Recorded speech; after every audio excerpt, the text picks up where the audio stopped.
ज़्यादा हो गया है। मुश्किल ये सोचिए, घर की रोजी रोटी नहीं चल रही है। इस सरकार से कोई इंसान संतुष्ट नहीं है और ये सरकार इस बार, इसके बाद ये सरकार ज़िंदगी में कभी आनी नहीं है। 4 बच्चे 5 बच्चे जिसके पास हैं वो कहाँ जाएगा।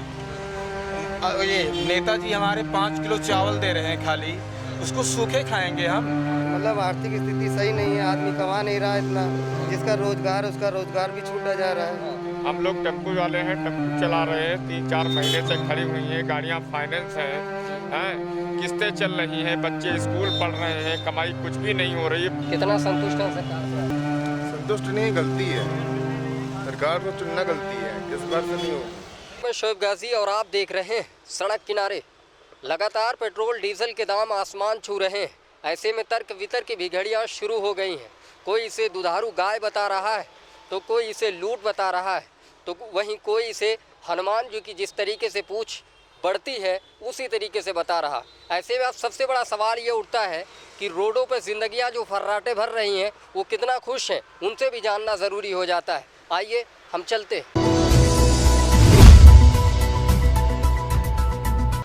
पेट्रोल डीजल के बढ़ते दाम ये राजस्व के लिए किसी दुधारू गाय से कम नहीं है। जिस तरीके से रेट 20वें दिन लगातार 20 दिन हो गया है और जिस तरीके से रेट बढ़ रहा है, ऐसे में कितनी खुशहाल ज़िंदगी है। सर बहुत ही परेशानी में गुजर रहे हैं हम लोग। अगर डीजल के दाम बढ़ते हैं तो हर चीज़ में प्रॉब्लम आएगी। ट्रांसपोर्ट जो जुड़ा है डीजल से ही जुड़ा हुआ है। अगर डीजल से दाम बढ़ते हैं तो हर एक सुई से लेके सोना तक हर चीज़ महंगा हो जाएगा। सारी दिक्कतें अगर डीजल बढ़ने पे आम जनता को बहुत परेशानी होगी। और इसे सरकार से निवेदन है कि पेट्रोल और डीजल के दाम कम किए जाएंगे। 20 दिन से लगातार पेट्रोल और डीजल के दाम बढ़े हैं और डीजल का दाम इस समय जो है जो कभी नहीं बढ़ा करता था, लेकिन आज आसमान छू रहा है। अब आसमान छू रहा है सर। कच्चे तेल की तो पर डे की उसकी गिर रही है और पर पेट्रोल के दाम बढ़ रहे हैं। ऐसे अब ये सरकार इसको कर सकती है, हम क्या कर सकते हैं बताइए। इसको ये निवेदन है कि सरकार से कि इसको कंट्रोल में लाया जाए, जिससे आम जनता को परेशानी ना हो, ट्रांसपोर्ट को परेशानी ना हो, हर एक व्यक्ति को अच्छे से।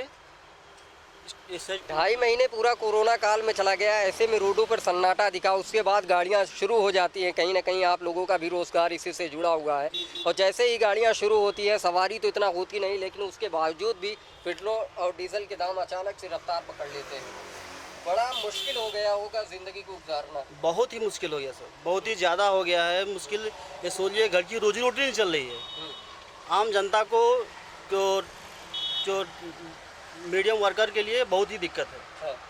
हर एक ट्रांसपोर्ट से लेके छोटे रोजगार के लिए बहुत ही समस्या हो गई है। पेट्रोल डीजल बढ़ने से बहुत ही आप लोगों में भी एक यूनियन होंगे, एक लीडर होंगे, इस तरीके से कोई आवाज़ आप लोगों की तरफ से कोई उठी? नहीं, अभी तो सर कोई नहीं। क्यों ऐसा नहीं हो रहा?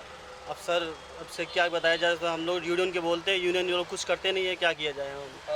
तो क्या कर सकते हैं। हम आम इंसान है, रोजी रोटी कमाए कि हम धरना प्रदर्शन करें, क्या करें बताइए। बिल्कुल सही बात है। इनके माथे की सिकम किस तरीके से है और जो गाड़ियां रफ्तार भरती थी वो किस तरीके से जो है थमने लगी है उनकी रफ्तार, हम पूछना चाहते हैं। पेट्रोल और डीजल के दाम लगातार बढ़ रहे हैं, ऐसे में क्या कहना चाहिए? सर पेट्रोल डीजल दाम बढ़ रहे हैं तो गलत बात है ना। हाँ, सरकार को क्या संदेश देना चाहते हैं? सरकार से यही संदेश देना चाहिए कि पेट्रोल डीजल साथ कम किए जाए। हाँ, लोग इस तरीके से प्रदर्शन भी हो रहे हैं। ऐसे में लॉकडाउन के बाद जब स्थितियाँ थोड़ा से नॉर्मल होती है ऐसे वक्त में पेट्रोल और डीजल के दाम बढ़ जाते हैं, पब्लिक को नुकसान होता है। हाँ, कैसे चल रहा है आपका जीवन? बहुत मुश्किल से चल रहा है।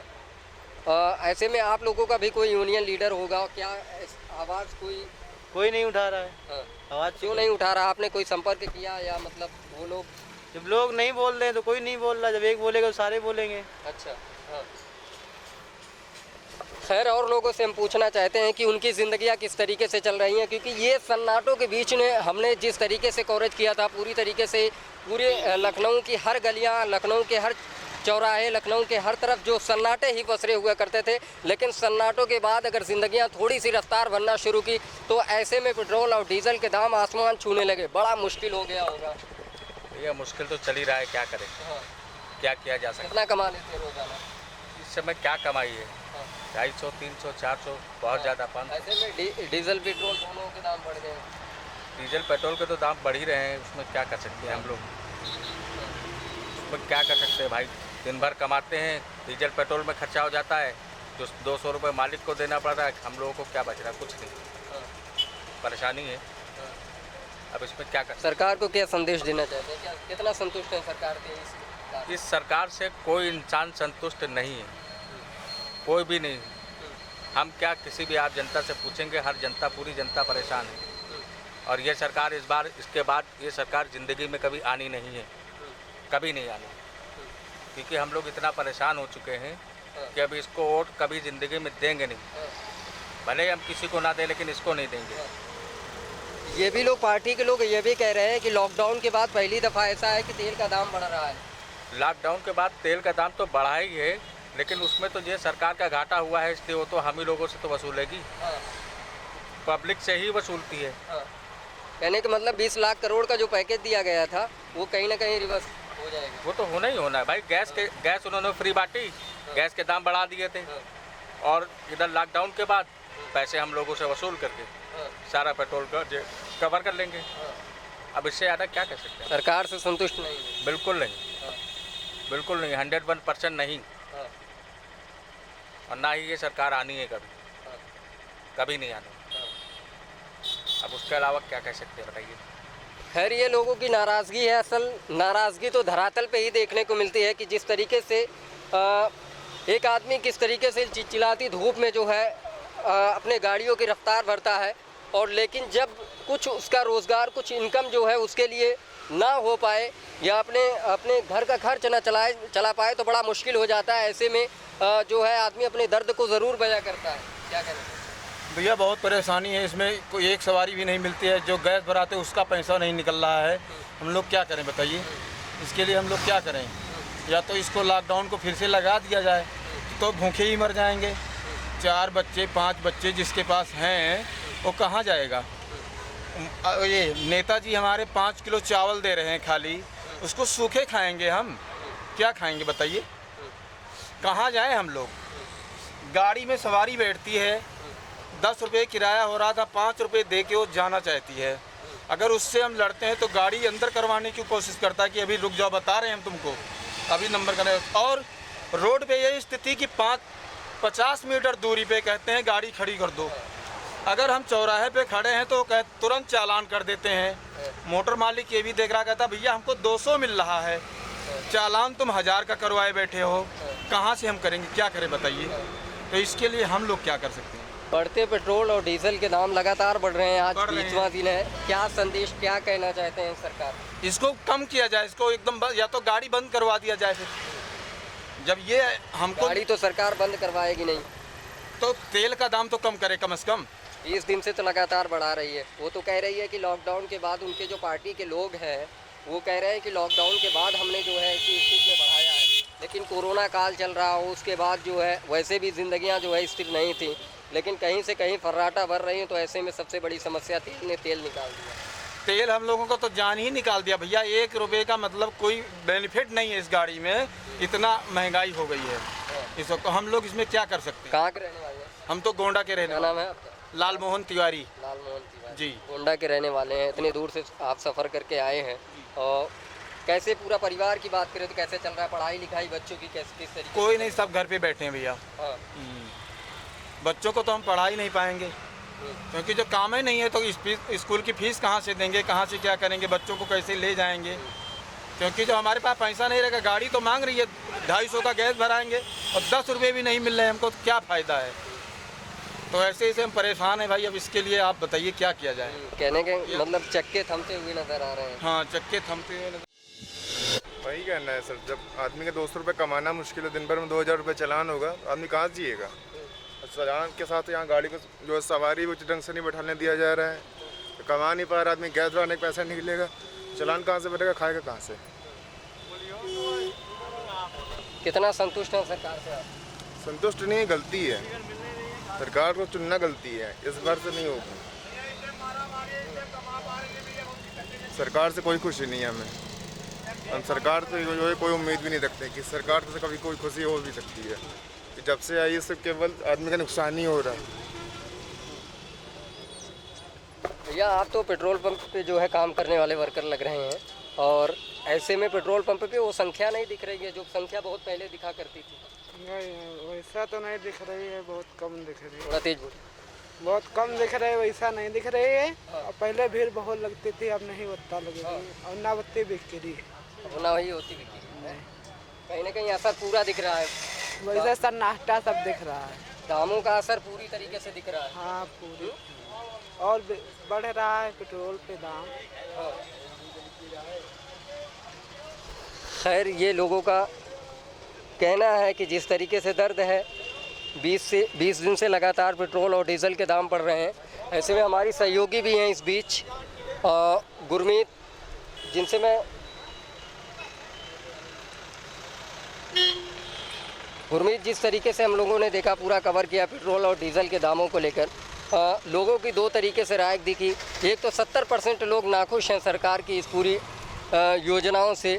सरकार के जिस तरीके से 20 दिन लगातार पेट्रोल बढ़ रहा है, उससे पहले कोरोना काल था, 2.5 महीने कोरोना काल में जो है लॉकडाउन में बीता। लॉकडाउन में स्थितियां वैसे भी मतलब एकदम सन्नाटा बनी थी, चाहे रोड हो, चाहे किसी भी जगह, हर जगह खाली खाली था। लेकिन अब थोड़ा से स्थिति अगर नॉर्मल होती है, रोडों पर गाड़ियाँ जो है फर्राटा भरती हैं, तो अचानक से तेल की दाम आसमान छूने लगते हैं। क्या कहना चाहिए? मेरा तो बस यही कहना है कि सबसे पहले तो ये चीज़ें कि जिन लोगों को जो परेशानियां हो रही है, सरकार को उन चीज़ों को समझना चाहिए। और जो ये पेट्रोल और डीजल के लगातार दाम बढ़ रहे हैं, उस पर सरकार को थोड़ा सा एक ध्यान देना चाहिए, उस चीज़ को लेकर डिस्कस करना चाहिए आपस में बैठ के। क्योंकि जितने भी यहाँ पे लोग हैं जो मतलब बहुत, आज जैसे कि आपने सुना अभी उन्होंने बोला कि हमारी कोई हैसियत नहीं है, मतलब ऑटो वाले सबसे निचली जाति के माने जाते हैं। तो जैसे लोगों की जैसा सरकार करेगी, लोग अपनी अपनी सोच वैसे सरकार के ऊपर बनाते रहेंगे। तो यही सारी चीज़ें कि सरकार को इन सब चीज़ों को कंट्रोल करना चाहिए। और सबसे पहले तो पेट्रोल और डीजल पे कुछ तो मतलब इस पर करना चाहिए कि कम हो, ताकि आप सब लोगों का रोजगार चल पाए। खासकर ऑटो वालों का, ऑटो वाले हैं, रिक्शे वाले हैं, इन सब लोग का तो रोजगार चलना ही चाहिए। मतलब एक तरह से सरकार से यही अपील है कि सरकार कम से कम कोशिश करे कि डीजल और पेट्रोल के दाम को कम करने की कोशिश करे, ताकि इन लोगों का रोजगार बढ़ता रहे। एक चीज़ और हमने देखा था कि जब लॉकडाउन से पहले की स्थितियां यहाँ जो होता था, यहाँ सैकड़ों गाड़ियाँ इस तरीके से खड़ी रहती थी। खड़ी क्या रहती थी, एक गाड़ी जाती थी, दूसरी गाड़ी आती थी, सवारियों की भी कमी नहीं थी। ऐसे में अब चलाने वालों की ज़िंदगियाँ बड़ी ख़तरे में आ चुकी हैं। हाँ ये तो है। अगर सबसे बड़ा प्रॉब्लम तो इन लोगों को ये है कि अगर ये लोग चौराहे पे जाके अगर ऑटो खड़ा करते हैं, तो सबसे पहले तो यहाँ पे जो पुलिस प्रशासन है, बिना कुछ बोले, बिना कागज़ देके सबसे पहले तो इन लोगों का चालान काट रही है कुछ। अब एक व्यक्ति अगर मतलब एक दिन में अगर 200 रुपये की कमाई कर रहा है, फिर उसको उसमें से मालिक को भी देना है, तो वो अपना रोजगार कैसे बढ़ाएंगे? और जब सवारी उन लोगों को नहीं मिल रहा है, 3-3 सवारी मिलती है, 3-3 सवारी मिलने के बाद उनके चालान काट लिए जाते हैं, तो कैसे एक व्यक्ति कैसे अपनी ज़िंदगी को अपने एक सीधे राह पे लाएगा, कैसे करेगा? तो यही चीज़ है कि सरकार को एक चीज़ ये भी है कि कुछ लोगों का ऐसा मानना है कि सरकार जो कर रही है वो ठीक कर रही है, लेकिन अर्थव्यवस्था लगातार डाउन होते जा रही है। ऐसे में सरकार भी ये मानने के लिए राज़ी नहीं कि हम बहुत ही निचले पायदान पे आ चुके हैं। सरकार इस चीज़ को क्यों नहीं मानना चाह रही है तो नहीं हम कह सकते, क्योंकि सरकार को इन सब चीज़ों पे सोचना है। क्योंकि उन लोगों का तो जैसे उन लोगों ने सरकार के तो बहुत सारे प्रोजेक्ट्स हैं, बहुत सारे प्रोजेक्ट्स पे वर्क करी है, तो सरकार का ऐसा नहीं कि सरकार का काम नहीं चल रहा है। लेकिन सरकार को जो भी है, जो निचले स्तर के व्यक्ति हैं जिनका रोजगार है, उन लोगों के बारे में सबसे पहले सोचना चाहिए। अगर अर्थव्यवस्था गिर रही है, अगर आप चीज़ें बढ़ा, सरकार तो अपनी ही भरेंगी ना, उसमें सारी जेब वगैरह तो सब अपनी भरी, कैसे व्यक्ति करेगा? अगर यही सब चलता रहा तो कैसे व्यक्ति काम करेगा? ये लोग तो अपना ऑटो बंद कर देंगे, कल को धरने पे बैठ के फिर क्या करेगी सरकार उसके बाद? इनका दर्द आपने जिस तरीके से देखा, ऐसे में बयान भी लोगों के कम नहीं आते, बहुत तरीके से बयान आते हैं। किसी ने लुटेरा बता दिया, किसी ने दुधारी गाय की तरह इसको बता दिया कि इस विभाग को जिस तरीके से पेट्रोल और डीजल के दाम, और देखा ये जाए कि इसका पूरा प्रॉफिट जो है राजस्व के खाते में जाता है। ऐसे में राजस्व का बहुत बड़ा बढ़ावा मिलता है।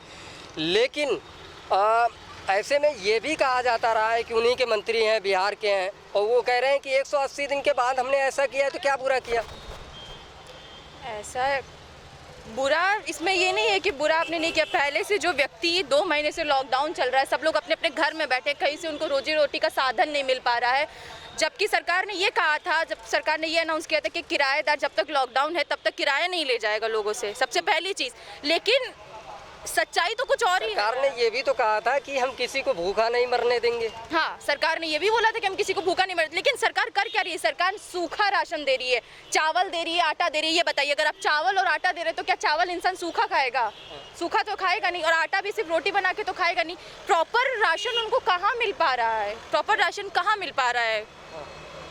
ये सारी चीज़ें अगर है तो सरकार की अर्थव्यवस्था पे कहाँ फ़र्क पड़ रहा है? इसमें क्या फ़र्क पड़ा है सरकार की अर्थव्यवस्था में? सरकार हर चीज़ को महंगा कर देती है, चाहे वो डीजल हो, पेट्रोल हो, हर चीज़ को, सब्जी से लेके एक एक चीज़, सारी चीज़ें वो लोग महंगा कर देती है। तो आप ये मुझे बताइए कि मतलब एक निचले स्तर का व्यक्ति कैसे अपनी रोजी रोटी चलाएगा, कैसे अपने रोज़गार को बढ़ावा देगा, कैसे क्या करेगा? बड़े मुश्किल हालात में हैं लोग, और सरकार कहीं ना कहीं इसको नज़रअंदाज कर दे रही है। ऐसा मानती हैं आप? हाँ, मुश्किल तो है।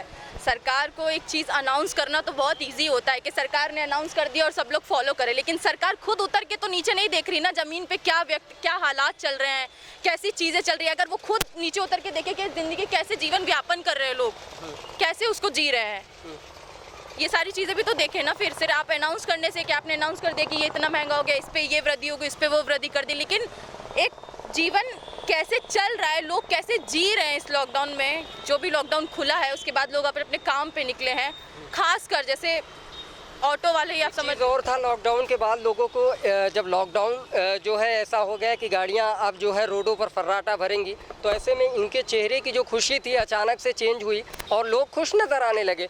लेकिन लगातार 20 दिनों से बढ़ते पेट्रोल और डीजल के दाम से कहीं ना कहीं लोगों के चेहरे की सिकम और बहुत ही गंभीर मतलब बढ़ गई है, क्योंकि परिवार भी देखना है, ऐसे में पढ़ाई लिखाई सारी चीज़ें। सरकार आप कह रहे हैं सूखा राशन दे रही है, उसके साथ और भी चीज़ें होती हैं जिसे सब मिलित करके खाया जाता है। ऐसा तो है नहीं कि गेहूं और चावल कोई ऐसे ही खा लेता है। ऐसे में एक इंसान की ज़िंदगी क्या जानवर से भी बदतर हो गई? वही बात है ना कि एक इंसान की ज़िंदगी तो की तादाद मरने वालों की भी कम नहीं है। हाँ। भूख से मरने वालों की भी तादाद कम नहीं है, और भूख से मरने वालों की तादाद, और दूसरी चीज़ें लॉकडाउन की स्थिति में जितने हादसे, जितनी चीज़ें हम लोगों ने देखा कि कोई ट्रेन की पटरियों पे मर रहा है, तो कोई भूख के कारण जो है अपने आप को, पूरे परिवार को जो है नदी के अंदर नदी के अंदर खुद को कूद कर जान दे रहा है। बड़ा ही गंभीर विषय है ये। गंभीर विषय तो ये है ही है। अगर जहाँ तक आज कोरोना से मरने वालों की संख्या देखी जाए, मरने वालों की संख्या है वो उतनी नहीं है जितने लोग भूख से मर रहे हैं, जितने लोग परेशानी और दर्द से आत्महत्या कर ले। कुछ लोग हैं कि अपने परिवारों को लेकर नदी में कूद जाते हैं, कुछ लोग, एक नॉर्मल व्यक्ति है, रिक्शा वाला है, नहीं पालन पोषण कर पा रहा है, अपने पेट का गुजर नहीं कर पा रहा है, तो कुछ लोग आत्महत्या कर लेते हैं। तो ये सारी चीज़ें हैं कि अगर इंसान कैसे क्या करेगा, अगर यही सारी चीज़ें कंटिन्यू चलती रही, इसी स्तर पे सारी चीज़ें चलती रही, तो इंसान कैसे अपना जीवन व्यापन करेगा, कैसे सारी चीज़ें करेगा। तो मैं यही सरकार से तो मैं यही अपील करूँगी कि इन सब चीज़ों पे ज़्यादा से ज़्यादा ध्यान दें, ज़्यादा से ज़्यादा ध्यान दें। अब यही चीज़ है कि आप देख ही रहे, अपने पॉलिटेक्निक चौराहे का ही हाल देखा। अभी एक हमारे ऑटो चालक है, उन्होंने हमसे बताया जैसे कि वो चारबाग से भर के आ रहे थे, 3 सवारी भर के आए और 3 सवारी भरने के बाद यहाँ पे उनका चालान काट दिया गया, 1000 का चालान उनका कटा है। तो आप बताइए ना, जो इंसान दिन में सिर्फ 100 रुपये कमा रहा है, उसने 1000 रुपये का चालान कटवा लिया। अब आप बताइए वो कैसे क्या करेगा, कैसे चीज़ों को कंटिन्यू करेगा, अपनी चीज़ों को, उसे तो बहुत परेशानी हो रही ना। तो इसीलिए सरकार को इन सब चीज़ों पे ध्यान देना चाहिए। खैर ये तो बात तो सही है, सरकार को सब चीज़ों पे ध्यान देना चाहिए, क्योंकि लोग ही हैं जो सरकार बनाते हैं। अगर कहीं ना कहीं लोग खुश नहीं रहे तो ऐसी स्थिति में सरकार बदलती भी रहती है। इस चीज़ का भी ध्यान देना चाहिए सरकार को, क्योंकि इनके संतुष्टि से ही सत्ता जो है काबिज होती है और सत्ता बदलती भी है, इनके संतुष्टि के हिसाब से ही। हम लोग सड़क किनारे थे, सड़क किनारे किस तरीके से लोगों का दर्द दिखा, वो चीज़ हम लोग कैमरे के सामने जो है लाने की बार-बार कोशिश कर रहे थे, और हम लोगों ने देखा कि भी किस तरीके से कैमरे के सामने लोगों का दर्द, उछलता दर्द जो है सामने आया। पूरे लॉकडाउन की स्थिति के बाद जो है कहीं ना कहीं रोडों पर ज़िंदगियां फर्राटे भर रही थी, लेकिन ऐसे मुश्किल हालात में कहीं ना कहीं सरकार भी जो है दो राहें पे लाकर खड़ा कर देती है कि हम घरों में अब भी कैद रहें या रोडों पे जाएं। अपने आप को जो है इस तरीके से दिनचर्या इस तरीके से जैसे गुजर रही है, एक नॉर्मल बेबस आदमी के बेबस की तरह जो है अपने जीवन काल को आगे की तरफ बढ़ाएं। खैर और भी चीज़ों के बारे में हम इसी तरीके से आपको दिखाते रहेंगे, वो भी सड़क किनारे से। तो हम फिर आगे होंगे हाजिर। कैमरामैन नीरज यादव के साथ मैं शोएब गाजी।